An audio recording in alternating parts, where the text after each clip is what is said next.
On the morning of my wedding, my mother's words cut deep. I would rather be absent than let the sterling name be stained by a cleaner. But after I sent one photo of my wife, now a multimillionaire CEO ninity, two desperate missed calls followed. They realized too late that she was the only person who could save their empire from prison. The sun rose over the Hudson River, casting a sharp metallic light across the steel and glass of the High Line. New York City was waking up a low hum of yellow taxis and distant sirens vibrating beneath the elevated park. I stood near the altar, a minimalist structure of reclaimed wood and white orchids, looking out over the city that I had chosen to be my home. I was wearing a bespoke tuxedo, the fabric heavy and perfect, but inside I felt as hollow as the canyons between the skyscrapers. I am Reese Sterling. For 28 years, that last name was a weight I carried, a brand of expectations and polished surfaces. But on this Saturday morning in late December 2025, the weight felt different. It felt like an anchor about to be cut loose. My hands remained steady as I reached into my pocket and pulled out my phone. I had promised myself I would not do this. I had promised Quinn that I would not let them reach me today. Yet, there is a specific kind of hope that dies hard, a small irrational part of a son that wants his mother to be a mother just once without a script or a social calendar. I dialed the number for the Greenwich estate. My mother Camilla answered on the third ring. Her voice was as crisp and chilled as a winter morning in Connecticut. "Reese," she said, her tone devoid of the warmth one might expect on their child's wedding day. "I assumed you would be occupied." "The ceremony starts in an hour, Mother," I said, my voice sounding foreign to my own ears. "The car is still waiting at the gate in Greenwich. It has been there since dawn. Are you coming?" There was a silence on the other end of the line, the kind of silence that precedes a calculated strike. I could almost hear the clink of her porcelain teacup against the saucer. "We discussed this, Reese," Camilla said, her voice sharpening into a blade. "Your father and I have a reputation that took generations to build. We have spent decades ensuring that the Sterling name is synonymous with excellence and exclusivity. We will not participate in this farce. It is better to be absent than to let the Sterling name be stained by a cleaner." The word cleaner hit me with the force of a physical blow. She was referring to Quinn. She was referring to the woman who had seen me when I was invisible, the woman who had built a revolution while my family was busy polishing their silver. "She has a name, Mother," I whispered, "and she is the only person who has ever truly loved the man behind the name." "Then enjoy your life in the shadows?" "Reese," Camilla replied, "we will not be embarrassed by your lack of discretion. Do not call this house again today." The line went dead. I stood there, the phone pressed to my ear, listening to the digital silence of a severed connection. I looked down at my hand. It was trembling now. Every wound from my childhood, every forgotten birthday, every cold critique, every time I was treated as a liability rather than a son, seemed to rip open at once. I turned away from the river and looked toward the seating area. My friends were beginning to arrive. There were 50 of them, engineers, artists, mentors, and the neighbors who had helped us through the lean months. They were laughing, their faces warm with genuine affection. And then I saw them. In the very front row, 2 chairs sat isolated. They were beautiful chairs, draped in heavy white silk and tied with intricate ribbons. I had insisted on keeping them there. I had wanted the space to be ready just in case a miracle occurred. But now, under the bright New York sun, those chairs looked like monuments to a tragedy. They were cold, empty, and devastatingly white. They shouted louder than the city traffic. They were a public declaration of my parents' disdain. I thought of the thousands of dollars they had spent on my sister Isabella's wedding. I thought of the fireworks, the symphony, and the way my father Thatcher had beamed for the cameras. Here at my wedding, there was only the wind and the silence of 2 empty seats. The pain was so intense that it reached a breaking point. And then something strange happened. I did not break down. I did not fall to my knees. Instead, a sound escaped my throat that I did not recognize at first. It was a laugh. It started as a dry, jagged chuckle and grew into a full resonant peal of laughter that echoed off the glass walls of the surrounding buildings. It was the laughter of a man who had finally realized that the prison door had been unlocked all along. The embarrassment was not mine. The stain was not on Quinn. The failure belonged entirely to the people who were too blinded by their own reflected light to see the sun. I took a deep breath, the cold Atlantic air filling my lungs with a sudden sharp clarity. I looked at those two empty chairs and I no longer saw a void. I saw space.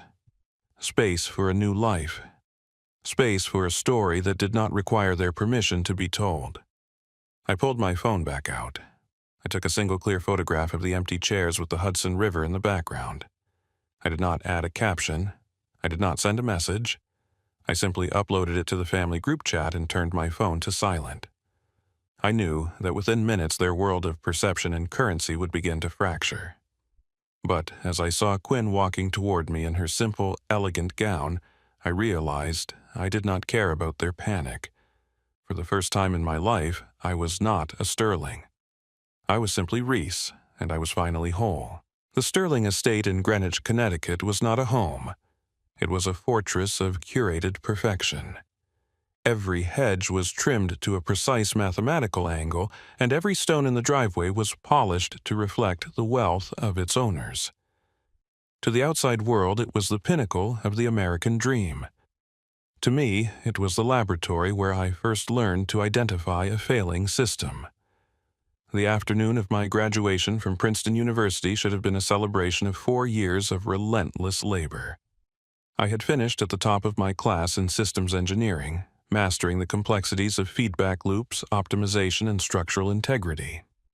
I believed, perhaps naively, that such an achievement would finally make me a valuable asset in the Sterling ledger. The reception was held on the grand terrace overlooking the Sound. My father, Thatcher, stood at the center of a circle of hedge fund managers and real estate moguls, his laughter loud and performative. My mother, Camilla, moved through the crowd like a silent satellite, ensuring that every glass remained full and every conversation remained superficial. "Attention, everyone," Thatcher announced, clinking a gold-rimmed glass. "Today, we celebrate the future of the Sterling legacy." He led the crowd toward the circular driveway. There, draped in a massive silver bow, sat a Lucid Air Sapphire. The car was a masterpiece of modern engineering, its deep blue paint shimmering like a dark jewel in the sun. It was a $250,000 statement of power. Isabella, my sister, screamed with delight as Thatcher handed her the keys. She had barely finished her degree in art history with a middling GPA, yet she was being rewarded as if she had conquered a nation. The cameras of the family's private photographers flashed, capturing the perfect image of a father's love. When the applause died down, Thatcher turned to me. The warmth vanished from his eyes, replaced by the cool transactional gaze he used for underperforming subordinates. He reached into his blazer and pulled out a small plain white envelope. He did not step forward to embrace me. He simply held it out, waiting for me to close the gap. "And for the engineer," he said, his voice laced with a subtle, cutting irony. "Something to keep you grounded." I opened the envelope. Inside was a $25 Starbucks gift card. Taped to the back was a small slip of paper with Thatcher's elegant cursive handwriting. It read, "Buy yourself some sanity." A decade of trying to earn their respect culminated in that moment.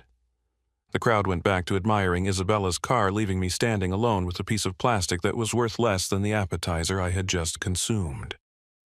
In the past, this would have broken me. It would have sent me into a spiral of self-doubt and grief. But as I looked at the card, my mind began to function in the way it had been trained.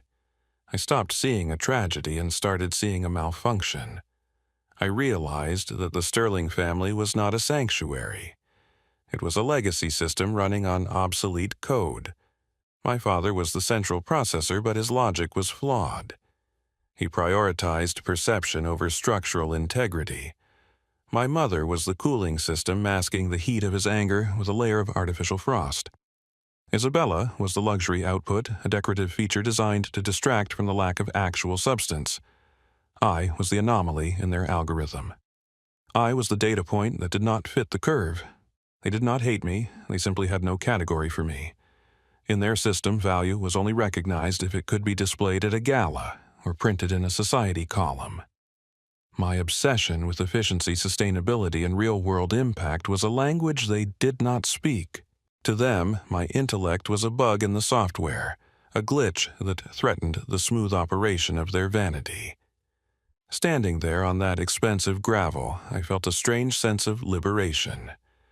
When an engineer identifies a system that is fundamentally broken and resistant to repair, they do not keep trying to fix it. They decommission it. They salvage what is useful, and they move on to build something new, something built on a more stable foundation. I looked at the house, the towering columns, the leaded glass windows, the heavy oak doors. It was a beautiful structure built on a sinkhole of emotional debt. I realized that my father's note was right, though not in the way he intended. I did need sanity, and the only way to find it was to stop seeking inputs from a source that was incapable of providing them. I slipped the gift card into my pocket and walked away from the terrace. I did not wait for the cake. I did not say goodbye to the guests. I drove back to my small apartment, my mind already drafting the blueprints for a life that did not require a sterling watermark to be valid. The scars from Greenwich were no longer wounds. They were data points. They told me exactly where the stress fractures were. They told me that if I wanted a system that worked, I would have to design it myself. And as I watched the Greenwich skyline disappear in my rearview mirror, I knew that the next time they saw me, I would be a system they could no longer control. The loft in the district beneath the Manhattan Bridge was a sanctuary of exposed brick industrial windows and cold concrete floors. It was miles away from the manicured lawns of Greenwich, both geographically and spiritually. I had traded a life of artificial prestige for a space where the air tasted of salt, and the sound of the subway trains rattling across the bridge was the only rhythm that mattered. However, on a Tuesday evening in late November, the rhythm was interrupted by the frantic sound of water escaping a pressurized pipe behind my kitchen wall. The property manager had sent a technician from a company called Apex Clean. I expected a tired worker with a heavy toolbox and a desire to be anywhere else. What I received was Quinn. She arrived wearing a navy blue utility suit with the Apex Clean logo stitched in white over her heart. Her dark hair was pulled back in a severe practical knot, and she carried a moisture meter like a seasoned detective. She did not waste time with pleasantries. She walked straight to the leak, knelt on the floor, and placed her ear against the drywall. "You have a cavitation problem," she said, her voice calm and steady. "The pressure fluctuates because the building's main pump is overcompensating for a localized drop. It is not just a leak, it is a systemic failure." I watched her work for 20 minutes. She did not just patch the hole.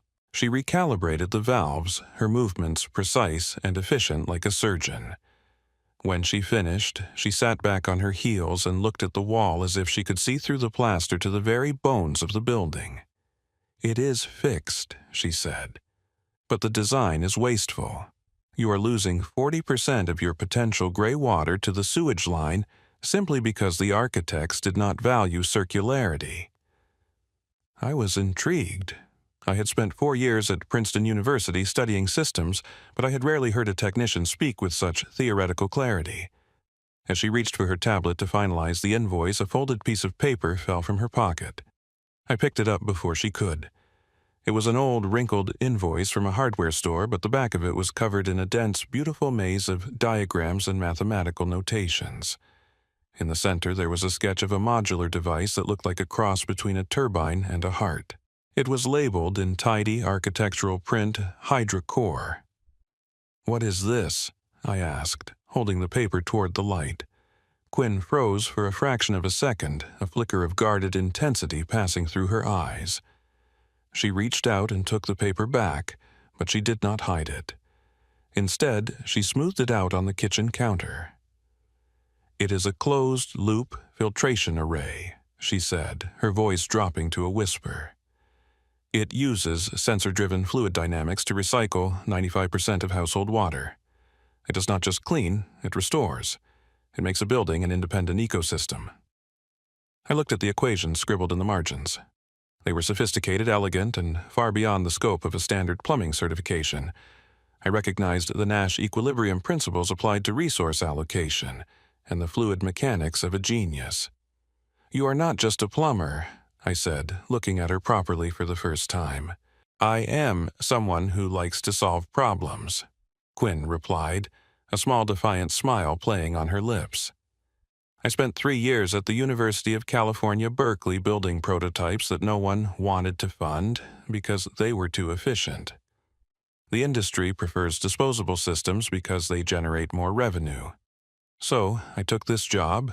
It gives me access to the infrastructure. I get to see where the waste is. I get to test my sensors in the real world while everyone else is busy looking at a screen." In that moment, the air in the room seemed to shift. For years, I had been surrounded by people who used intelligence as a weapon for status: my father Thatcher, my mother Camilla, even the students at the Ivy League. But Quinn was different. She used intelligence as a tool for change. We did not connect over jewelry or family names or the hollow symbols of wealth. We connected over the shared realization that the world was a broken system, and we were the only ones who knew how to redesign the flow. I told her about my background in systems engineering and my exile from the Sterling estate. I told her about my obsession with finding a baseline that was not dictated by a ledger.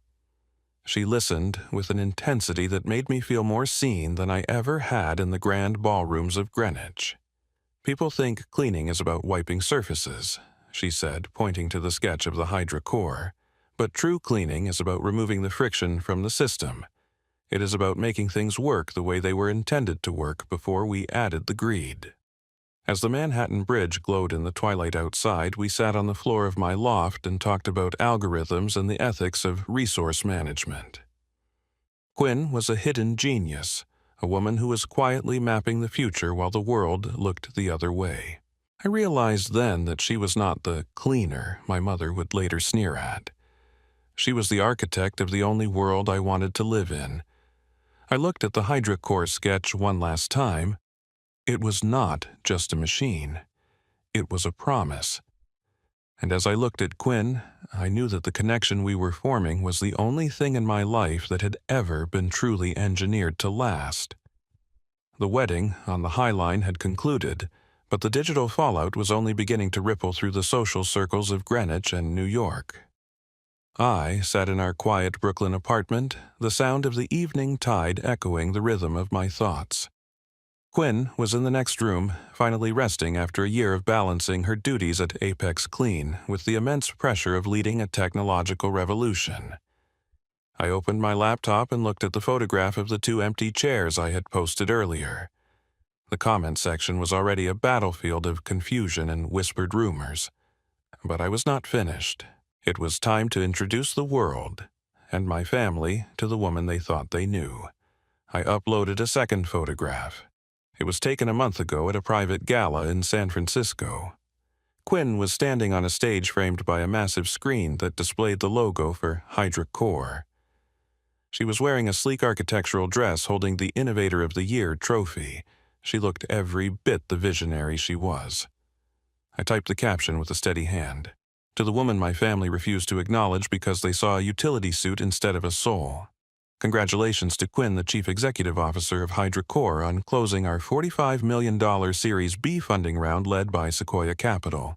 While some are busy protecting a name, she is busy protecting the planet. I hit the share button and set the phone on the coffee table. I did not have to wait long. The family group chat, which had been a dormant site of coldness for months, suddenly erupted.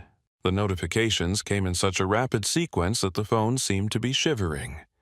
I saw my sister Isabella's name flash across the screen, followed by a string of frantic question marks. Then came my mother Camilla, her messages alternating between denial and a desperate attempt to regain control of the narrative. But the most significant reaction came 30 minutes later in the form of a direct call from my father Thatcher. When I answered, there was no greeting. There was only the sound of his heavy, ragged breathing. I could imagine him in his mahogany-lined study in Greenwich, surrounded by the leather-bound books and the trophies of a life built on perception. "Reese," he said, his voice stripped of its usual iron authority, "is this a joke? Is this some kind of elaborate retribution?" "It is the truth, Father," I replied, my voice as calm as the Hudson at dawn.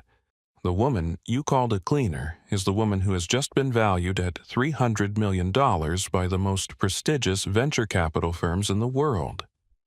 A long, suffocating silence followed.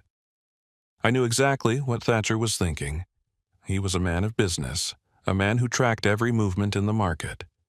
And he was currently a man whose own empire's sterling estate was rotting from the inside.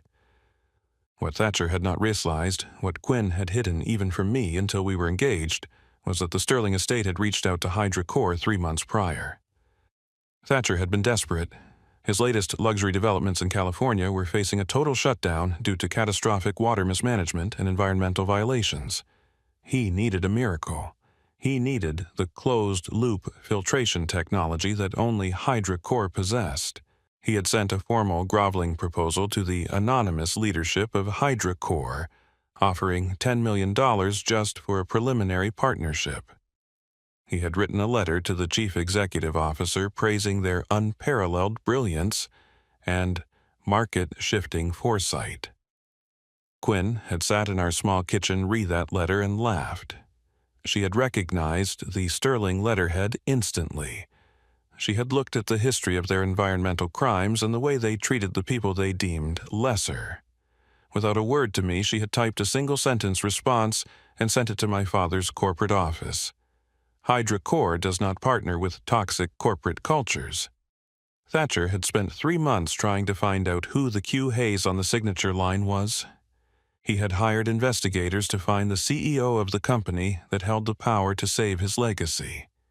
He had traveled to Silicon Valley and London chasing a ghost, and now he had found her.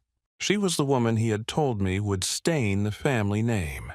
She was the woman he had refused to sit in a chair for. She was the woman he had dismissed as a servant. "Reese," Thatcher whispered, his voice cracking. "We did not know. We were misinformed. We need to talk. We need to bring her to the house. There has been a terrible misunderstanding." "There was no misunderstanding, Father," I said. "You saw exactly who she was. You saw a person who worked with her hands. You saw someone you thought was beneath your status. The only thing you did not see was her bank account and her title. And to you, those are the only things that make a human being real. Listen to me," he pleaded, the desperation finally breaking through his mask. "The sterling name is at risk. If we do not get that contract, the investors will pull out by the end of the month. Everything we built, it will all go under. Then I suggest you find another cleaner," I said. I ended the call. The silence that followed was the most beautiful thing I had ever heard. I looked at the screen of my phone as more messages from my mother and Isabella flooded in, each one more panicked than the last. They had finally realized that by choosing absence, they had not just missed a wedding. They had missed their only chance at survival. The system they had built on arrogance and exclusion had finally met a variable it could not account for. And as I went into the bedroom to sit beside the woman who had truly cleaned my world, I knew that the sterling name was finally exactly what they deserved it to be: empty. The news arrived on a Tuesday morning, not as a whisper but as a digital explosion that shattered the remaining prestige of the sterling name. The headlines were relentless. Hunter Vance arrested in multi-million-dollar securities fraud. The Securities and Exchange Commission had finally caught up with the man my parents had championed as the golden standard of success. The private scriptures of luxury inventory and cap rates were revealed to be nothing more than a sophisticated Ponzi scheme. I was standing in the kitchen of my Brooklyn loft when the buzzer rang. I opened the door to find Isabella. The sister who had once laughed from the seat of a $250,000 car now stood in the hallway with 2 overflowing suitcases and mascara streaking her face. Her designer heels were scuffed and the arrogance that usually served as her armor had evaporated. "Reese, please," she sobbed, stepping into the room without an invitation. "The feds took everything. They froze the accounts. They took the house in the Hamptons. Hunter is in custody and Papa is not answering his phone. I have nowhere else to go." I looked at her, and for a moment the old system of familial obligation tried to reboot. But then I remembered the High Line. I remembered the 2 empty chairs. "Why are you here, Isabella?" I asked, my voice devoid of the comfort she was seeking. "Why not Greenwich?" "The gates are locked," she whispered. "The reporters are everywhere. Mama is sedated, and Thatcher. He is ruined, Reese. We are all ruined." It was then that the second fracture in the Sterling system revealed itself. I had spent the morning reviewing my own financial structures, preparing to move my long-standing trust fund into a new investment vehicle for Hydra Core. When I had logged into the portal, I had found a balance of 0. I assumed it was a technical error until I saw the transaction Historia series of secret liquidations authorized by the trustee, my father. I sat Isabella down and called Thatcher. This time he answered. He did not sound like a titan of industry. He sounded like a ghost haunting his own ruins. "The money is gone, is it not, Father?" I asked. There was a long, jagged breath on the other side. "Hunter needed liquidity, Reese. He promised it would be a short-term loan. He said it would save the Sterling investments from a temporary dip. I did it for the family. I did it to keep us all afloat." The realization hit me with more clarity than any algorithm. The reason they had not shown up at my wedding was not just because they were embarrassed by Quinn's profession. They had refused to face me because they knew that the moment I shook Thatcher's hand I would eventually ask about the fund. They stayed away because they were cowards who had stolen their son's future to fund a criminal's vanity. They had used their moral compulsory black tie standards as a shield to hide a common theft. "You stayed away from my wedding to avoid a conversation about money," I said, a cold laugh bubbling up in my chest. "You chose to let me believe I was a disappointment so that you did not have to admit you were a thief." "Reese, we can fix this," Thatcher pleaded. "Quinn's company, the Series B funding. If she could just issue a statement of intent to partner with us, the SEC might see us as a viable entity again. It would stop the hemorrhaging." I looked at Isabella, who was watching me with wide, desperate eyes, and then I thought of Quinn, who had built a $45 million empire without stealing a single cent from anyone. "I have spent my life analyzing systems, Father," I said, "and I have realized that the Sterling estate is a toxic asset. You do not need a partner. You need a restructuring that you are not going to like." I reached for a notepad and a pen. I spent 10 minutes drafting a precise legalistic outline. It was the professional advice that would show Thatcher and Camilla how to voluntarily surrender their remaining personal assets to satisfy the SEC and avoid a federal prison sentence. It was a path to survival, but it required the total annihilation of their pride. I walked over to Isabella and handed her the paper. Then I reached into my wallet and pulled out a $25 bill. I set it on top of the notes. "This is an invoice," I said. "A $25 fee for the professional consulting I have just provided. It is the exact value of the gift you gave me at my graduation. Consider this a closed-loop transaction. We are officially even." Isabella looked at the money, then at the legal notes, her mouth hanging open. "Reese, you cannot be serious," she stammered. "This is all we have left." "No," I replied, opening the door and gesturing toward the hallway. "You have the truth. For a Sterling, I imagine that is the most expensive thing you have ever owned. Take the advice and leave. I have a life to build, and there is no room in the budget for your baggage." As I closed the door on the last of the Greenwich legacy, I felt the system finally reach equilibrium.